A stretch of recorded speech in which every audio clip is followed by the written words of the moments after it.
being woke has become an insult. But it shouldn't be. The American Religious Town Hall meeting is now in session.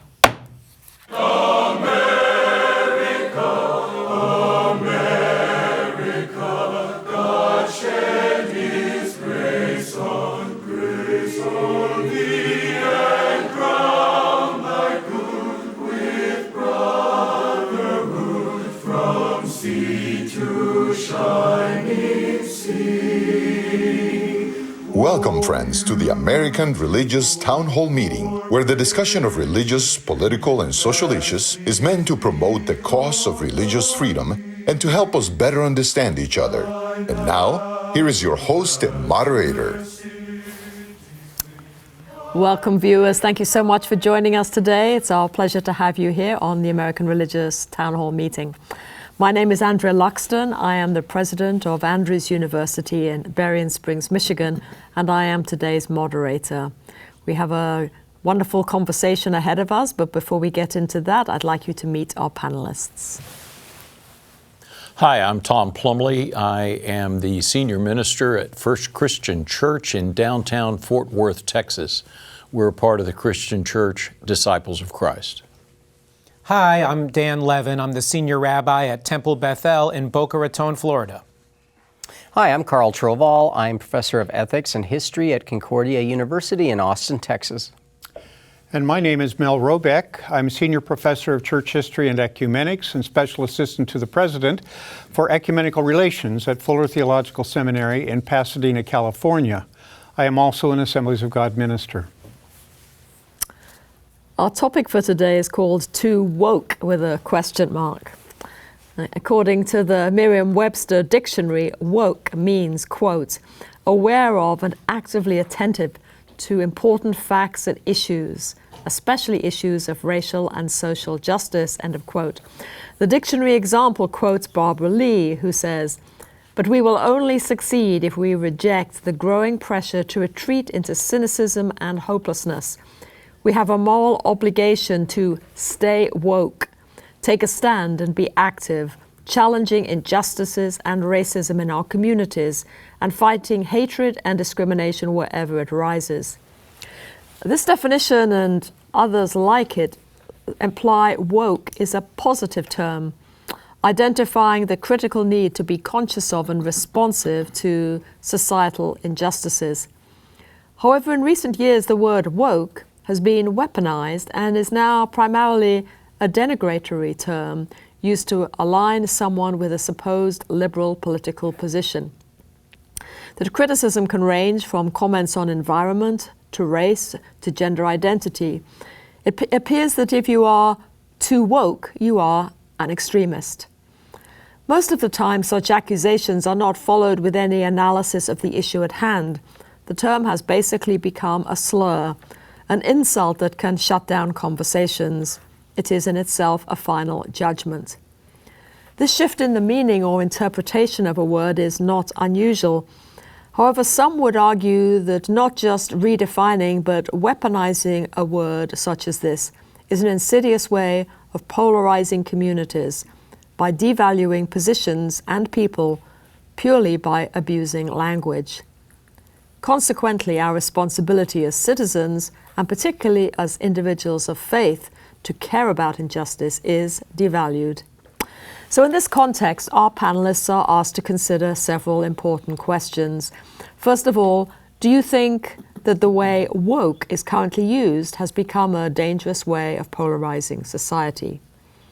Secondly, what does the Bible and Torah say about being woke? And finally, how can we encourage our faith communities to avoid the polarization that comes with weaponizing phrases and base their actions instead on the sacred texts? So I'm going to go back to those that started our conversation. So, Reverend Plumley. Thank you. I read a marvelous article on the history of the word woke. It comes out of the African American tradition, and the author was an African American scholar, and he one of his great lines was, he said, the word now languishes in the land of words ruined by white people.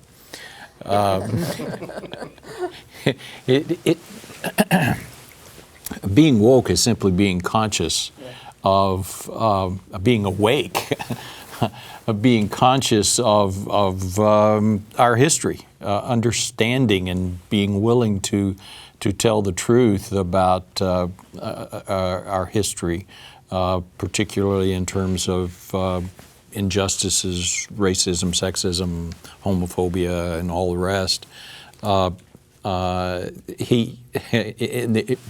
Back to the article, the guy said it began as race consciousness among African Americans, and then it became a catch-all for any progressive behavior, from recycling to simply advocating for recycling. And then people appointed themselves arbiters of wokeness, and that's where some of the problems began. And then he says, and then Bill Maher, in response, appointed himself complainer-in-chief about things he no longer is permitted to say. You know, we go through cycles. It used to be the derogatory term used to be one is PC. One is simply acting out of political correctness, or you know, you can throw disparaging comments like the loony left. Always said with a sneer, but really being conscious, being aware of the history of injustices and and their impact on who we are and where we are now is a very prophet-like thing, a very, in my understanding, a very Jesus-like thing to be. So I say, let's all woke up. Thank you, Mel. In a sense, I agree with what you've said, pretty much everything that you've said, Tom, and very much I appreciate that. I have to say, as a historian, we constantly get picked on as being too woke. In other words, historians are supposed to work with historical facts, dig up new facts, understand and interpret facts that you get. And you're supposed to do that in an objective way. You can't always do that in a neutral way, but you can do it in an objective way. So as a church historian, I strive to tell the story of the church objectively, which means I have to look at things that are good and bad in all of the traditions to see how they're woven together and so forth, because we're all stemming from one simple place. Simple place. And it really goes back to Judaism. It goes back, I mean, that's the root out of which this tree flourishes. So to talk about that's one thing.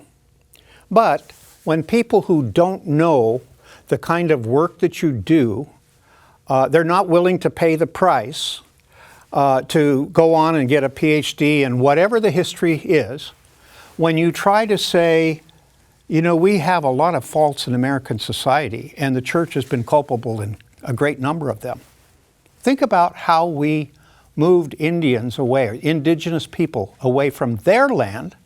We stole that land, and in some cases we gave it away free to white people, or we charged them a small amount, which kept the taxes non-existent, income tax non-existent for many, many years. And now they complain that they want a little bit back, and we try to say, you know, there is a case that they can be made for us stealing, no, not us stealing their land, but them wanting the land back. And in California, we're getting that in spades right now with Native Americans. The reality is, too many people have become sure that they know what this is. And it's always something that's politically seen as either left or right. And it really goes in both directions. We use terms all the time, like bigot, or extremist or religious right, or as you say, the loony left or whatever. And I think we have to be very careful here. What I really would like to have is for the people who are criticizing wokeness to have to take a class on it, then find out what it actually means, and then to sit with somebody who is woke and learn why they do what they do. Interesting. Thank you. Carl. Thank you very much, both of you. I appreciate that. And I agree about the people needing to take history classes to understand the complexity of all of the issues that we constantly confront. These words get to be such easy phrases that tumble off the tongue and then label a whole group of people in a particular way, and clearly it's more to set out a political position. I mean, how often do you hear the word socialism too, right? The socialist or communist, those were used in a lot of the same ways, although I would say this isn't even, well, I'm not going to compare it. I'm going down the wrong path. But I will say this, is that, I mean, as always, because language is a part of culture and culture is dynamic, language is dynamic, to me, it's about then trying to either renew the word in a different way or to drop using the word and to use a different word. I mean, I hope that the word justice continues to be a word that speaks very clearly, even though it's a complex topic. But if you say, I'm concerned about justice in the United States, now we're avoiding the word woke, but I think we're talking along the same lines, at least in terms of an ethical theory that one, or an idea or a claim that one wants to make. And so, I mean, CRT is another one, the critical race theory. People you're right, throw these words around and they're essentially ignorant of what they mean. And I think the other thing is that it isn't as if one can't be critical of anyone. I think I misuse words, and I'm glad that people hold me account for misuse of words. But I think it's important that we help people understand and clarify what it is, and probably just avoid using jargon as a whole so that we can communicate clearly. So in Jewish mystical tradition, the connective tissue between the divine concept of wisdom and understanding is called da'at, which means awareness or knowledge. And awareness is a sacred connective good that helps us link the core elements of spiritual knowledge and understanding. The difference between wisdom and understanding is whether or not we are aware. And to me, there is an enormous amount of spiritual good that comes from awareness. In the Jewish weekday morning service, there's a whole series of 13 blessings for all kinds of things for which you pray. The first one of those 13 begins with these words, Atah chonen la'adam da'at. Thank God you graced us with awareness. Because if you walk through life oblivious, you walk through life without awareness, you can be a force for fairly significant destruction.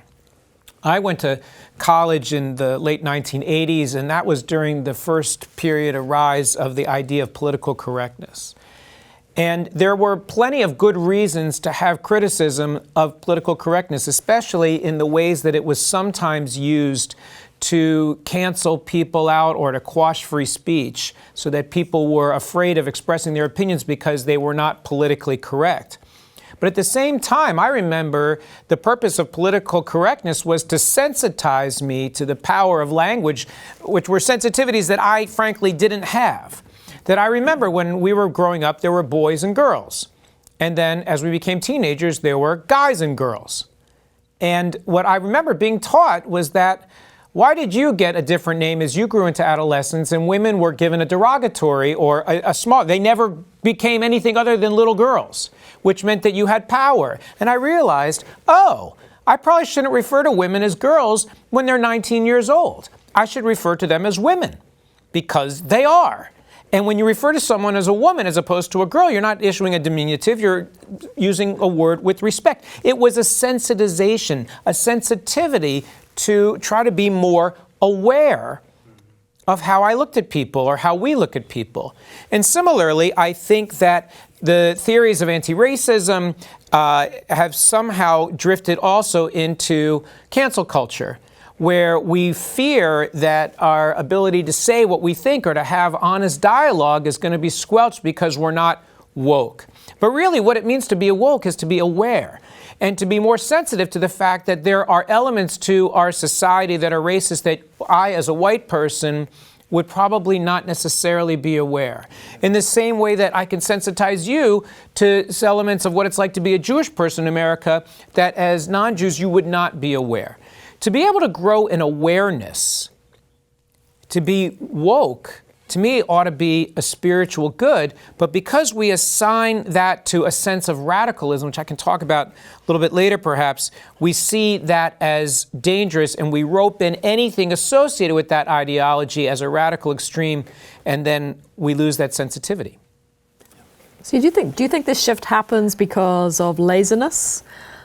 Because some people are trying to manipulate people? Why does this shift happen, which suddenly a good word becomes something challenging? Well, I think sometimes what happens is that somebody applies an idea in a way that would seem to be outside of the boundaries of usefulness or appropriateness.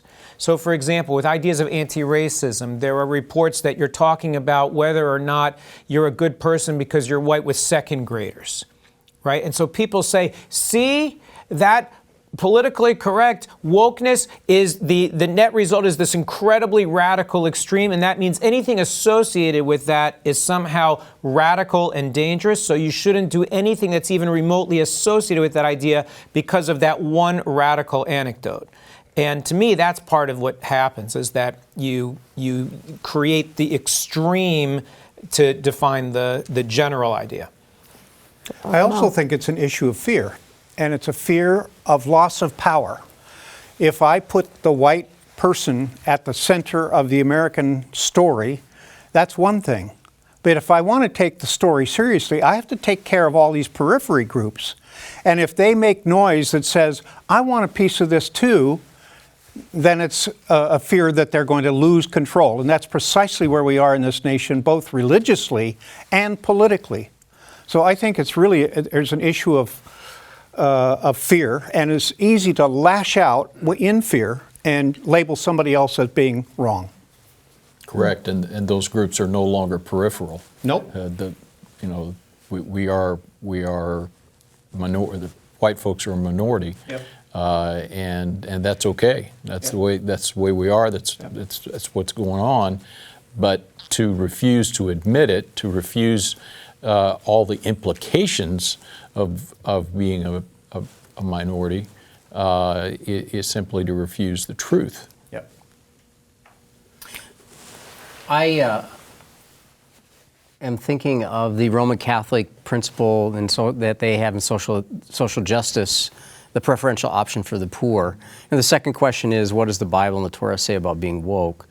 The preferential option for the poor and marginalized in Roman Catholic social moral theology is essentially that because the poor don't have their own lobbying group, they don't have anyone standing up in Congress saying this is what the poor need and we demand it, and it's the church's responsibility to be the advocate for the marginalized and the poor because they don't have any power. And so I find that, I'm connecting this with wokeness. Whether you use wokeness or whether you use preferential option for the poor, but it is a part of our long tradition to stand up for those people who've been traditionally marginalized, and I think this is a good example of it. You can see that especially in African American churches. I'm thinking about these people in Mississippi that don't have water, Right. or don't have sewers or whatever. Yeah. Who is it that's standing up for them? Yeah. Well, it's the church. Yeah. Well, now we're going down that path. The other thing is, If it's the church. Well, yes. If anybody. to me, all of these things is that these structures, like that water system, it didn't happen by accident. No. These things are not by accident. The structures we've created have created injustices. And being woke is about being aware that these were not accidents. These were conscious decisions that people made, and it's our effort to really try to undo that. But learning those truths can be very threatening. Yes, that's right? true. When you Yeah. learn that, hey, there's a dissonance that's created, because when I look in the mirror, I want to see someone that I like. I want to see someone that I approve of. And then if I read or I learn about an idea that says, maybe I and the people that I associate with are not what I thought they were, the natural impulse is to want to reject that truth as opposed to try to explore it and become more aware of it. Right. Thank you very much. Let's take a break. We hope you're enjoying today's program. If you'd like to learn more about the American Religious Town Hall, please visit our website at americanreligious.org. That's americanreligious.org. There you can read about the vision and history of the program, and we invite you to become a ministry partner, explore our Town Hall Estates healthcare facilities, and view past programs by clicking the appropriate menu buttons. Each week, we look forward to receiving your letters. You may write us at the address shown on your screen. Send your letters to American Religious Town Hall Meeting, P.O. Box 180118, Dallas, Texas 75218. If you have a prayer request, please send it to prayerrequest@americanreligious.org. Thank you for writing and thank you for watching. Now, back to today's closing statements. Thank you very much for joining us again. We are having a very interesting conversation today on a topic that actually impacts all of us. We hear these words every day. So let's go to some closing comments. Thank you. Put in theological terms, wokeness is awareness of sin and confession of sin and willingness to confess one's sin and the sin that one is a part of simply by being who one is, which is again a part of our theological understanding of all of us having sinned and fallen short of the glory of God. But wokeness can also run the risk of arrogance and shaming in the form of thought policing. We've seen some of that. And also sometimes we settle for awareness, and our awareness does not lead us to action. We are called not only to confess our sin, to understand our sin, but to repent of our sin, turn and go another way. So when we are aware of injustices, when we're aware of racism, when we're aware of discrimination, we turn ourselves and our systems around and go a different direction. Yeah. I also am reminded of some of Luther's words about the Eighth Commandment, about not bearing false witness against your neighbor. Luther put it this way, his interpretation, we should fear and love God so that we do not tell lies about our neighbor, betray him, slander her, or hurt his reputation, but defend her, speak well of him, and put the best construction on everything. And I remember that best construction. As a kid, for whatever reason, that sticks in my head. I can't remember a lot of that when I memorized it, but putting the best construction on everything. And I guess it's just really, I'm trying to remind all of us that when we speak of other people and what they believe and what they think, even though we might strongly disagree with them, to try to figure out, to put the best construction on what they're saying instead of using it as a weapon, the words. Truth is sometimes difficult to find. You have to dig for it to find it. And often truth is very difficult to accept, especially if you're in a position of power, as white people have been traditionally in this country. And it's very difficult for them to realize that, wait a minute, we did something wrong here. I mean, think of slavery. You know, we stole people from their lands, we paid a little bit of money for them, but boy, did we take it out on them for the rest of their lives. You know, we became rich beyond measure because of that. Was that right? No, never was it right. And we are paying the price for having done that in a way. For us to talk about that in a very real way, I think it's extremely important. For us to try to understand that is extremely important. And then, as you say, Tom, for us to go out and act upon that knowledge is really what we should be doing. It's what the gospel calls us to. I think, in addition, sometimes when we're introduced to an idea with which we initially disagree, our natural impulse is to reject it entirely. And I think that we have been introduced to new ideas that are uncomfortable, ideas of anti-racism, ideas like those presented by Isabel Wilkerson in her brilliant book, Caste. And the fact is, we may not really subscribe to all of those theories, all those ideas. And so instead of engaging with it and wrestling with it, what does this idea have to teach me? We reject it entirely and paint it as radical.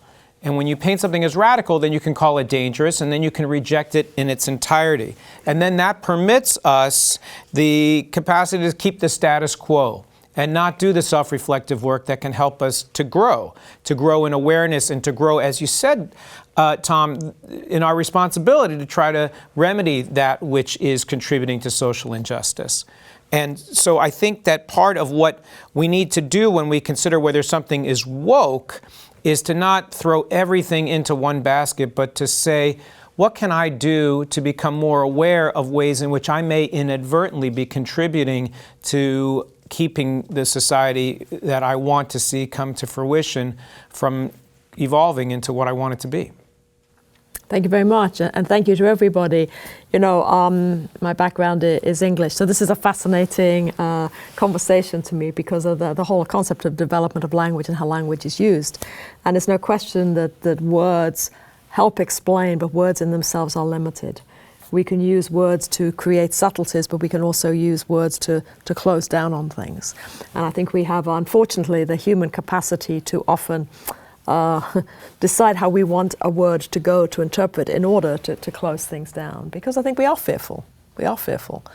And so to me, I think the message of this is that whether the word is woke or whether it's anti-racist or whether it's something else, for all of us to just find a way to not too quickly just use a word that categorizes and closes a conversation down, but use words in a way that opens up things to help us explore and understand and respond.